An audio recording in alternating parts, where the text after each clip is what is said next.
दो ध्रुवों ए तथा बी के वाष्प दाब क्रमशः 80 मिलीमीटर व 60 मिलीमीटर है। ए के 3 मोल तथा बी के 2 मोल मिलाने पर प्राप्त मिश्रित विलयन का कुल वाष्प दाब क्या होगा? तो यहाँ पास क्या लिखेंगे, देखेंगे यहाँ पर ध्यान से लिखेंगे ए का मोल प्रभाज, ए का मोल प्रभाज, ए का मोल प्रभाज। यहाँ पर ए मतलब पहला, तो यहाँ पर लिखेंगे यक्स ए। ठीक, ए का मोल प्रभाज का फार्मूला क्या होता है? ए के मोल बटे फिर ए के मोल प्लस बी के मोल। ठीक, अब यहाँ ध्यान से देखेंगे ए के मोल कितना दे रखा है? 3। ए के मोल कितने हैं? तो 3। ए के मोल कितने हैं? तो 3 है। फिर बटे में ए के मोल कितने हैं? तो 3 प्लस बी के मोल कितने हैं? तो 2 हैं। तो यहाँ पर देखेंगे 3 ऐसे रहेगा, 3 2 कितना हो जाएगा? 5।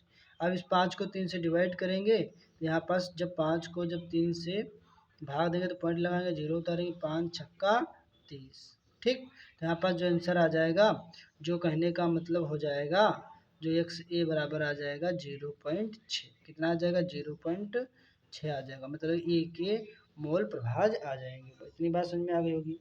अब निकालेंगे बी के, क्या लिखेंगे? बी के मोल प्रभाज, लिखेंगे बी के मोल प्रभाज, बी के मोल प्रभाज। तो बी के मोल के प्रभाज क्या लिखेंगे? X B. क्या लिखेंगे? X B. एक्स बी का मतलब हो जाएगा बी के मोल, फिर बटे में लिखेंगे बी के मोल और प्लस बी के मोल, और यहाँ पर लिखेंगे ए के मोल। क्या लिखेंगे? ए के मोल और प्लस फिर लिखेंगे बी के मोल। ठीक, अब यहाँ पर देखें बी के मोल, तो बी के मोल वो कितने दे रखे हैं? तो बी के जो मोल दे रखे हैं वो कितने दे रखे हैं? बी के मोल 2, तो ऊपर रहेगा 2। फिर ए के मोल, ए के मोल कितने दे रखे हैं? तो ए के मोल दे रखे हैं, सवाल में देखेंगे तो 3। कितने दे रखे हैं? 3, तो 3 रहेगा। फिर बी के मोल, कितने दे रखे हैं? 2, तो यहाँ रहेगा। ठीक, हाँ, अब देखेंगे 2 ऊपर ऐसे रहेगा, 3 2 कितना हो जाएगा? 5। अब 5 को जब 2 से भाग देंगे तो पॉइंट लगा 0, 5 चक्कू 20। तो यहाँ पर देखेंगे जब इसको डिवाइड करेंगे तो एक्स बी के जो मोल प्रभाव निकलेगा वो 0.4 आ जाएगा। कितना आ जाएगा? 0.4।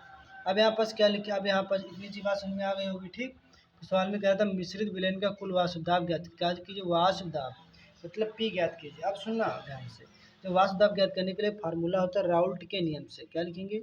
लिखेंगे राउल्ट के नियम से। क्या लिखेंगे? राउल्ट के नियम से। राउल्ट का नियम क्या था? तो वाष्प दाब का, तो P बराबर जो राउल्ट का नियम होता है, P बराबर P naught A x A plus P naught B x B. ठीक, अब यहाँ से मानों को रख देंगे। P नॉट जो हो वो देखोगे यहाँ पर ध्यान से, पी नॉट कितना दे रखा है? 80 मिलीमीटर। फिर कितना दे रखा है? 60 मिलीमीटर। ये पी नॉट का मान होता है। तो यहाँ पर मिलीमीटर को बाहर निकाल देंगे तो यहाँ कितना दे रखा है? 80, तो यहाँ लिखेंगे 80। ठीक, यक्स ए, क्या आंसर है? यक्स ए का मान कितना निकाला? 0.6। जो पी नॉट ए का मान कितना होता है? 80। तो यहाँ पर ध्यान देंगे तो पी नॉट ए का मान है 80 मिलीमीटर और पी नॉट बी का जो मान है वो कितना है? 60 मिलीमीटर। ठीक, अब यहाँ एक्स ए का मान कितना? अभी 0.6 प्लस पी नॉट बी कितना है? 60 है, इंटू एक्स बी कितना है? तो एक्स बी जो अभी निकाल के लाए यहाँ पर 0.4, तो 0.4 रहेगा। अब मिलीमीटर बाहर निकाल देंगे, मिलीमीटर। ठीक, अब यहाँ से क्या करेंगे? अब पॉइंट हटाएंगे, 0 बढ़ाएंगे, 0 से 0 कट जाएगा।